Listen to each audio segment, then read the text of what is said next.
का इस वीडियो में स्वागत है। जब सब रंगदरिये पर चली तो एगो दूगो बाहर हटला से का फायदा। जी दोस्तों, नीलकमल सिंह का एक एल्बम आ रहा है जो कि रंगदारी से भरा हुआ है। एल्बम का नाम है नथुनिया पे गोली मारे। नीलकमल सिंह भोजपुरी में एक से बढ़ के एक हिट गाने लेके आते हैं, तो आज भी उनका एक ही और हिट गाने वाला आप लोगों को बीच आने वाला है। तो चलिए दोस्तों, इस वीडियो में आप बने रहिए। अगर आप इस चैनल पे नए तो चैनल को सब्सक्राइब कर लीजिए और वीडियो को लाइक करो यार।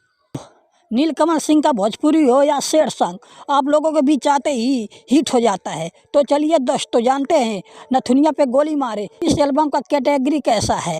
तो दोस्तों, ये एल्बम फिल्मों की तरह बनाया गया है, मार धार से पूरा भरा हुआ सीन है। इस वीडियो में आप लोगों को नजर आने वाली है फिट नीलकमल के साथ नीलम गिरी। तो वही बात किया जाए तो गाने का राइटर आशु तिवारी और म्यूजिक डायरेक्टर विनय विनायक जी है। नीलकमल ने पहली बार ऐसे वीडियो आप लोगों के बीच लेके आ रहे हैं। तो दोस्तों, इस वीडियो के इतना प्यार दीजिए तो आप लोगों को बीच एक से बढ़ के एक हिट गाने लेके आते रहें और आप लोगों को इंटरटेनमेंट कराते रहिए। तो अगर आप इस चैनल पे नए तो चैनल को सब्सक्राइब कर लीजिए और वीडियो को लाइक कर दीजिए। तो चलिए दोस्तों, मिलते एक नए अपडेट के साथ। तब तक टाटा बाय बाय।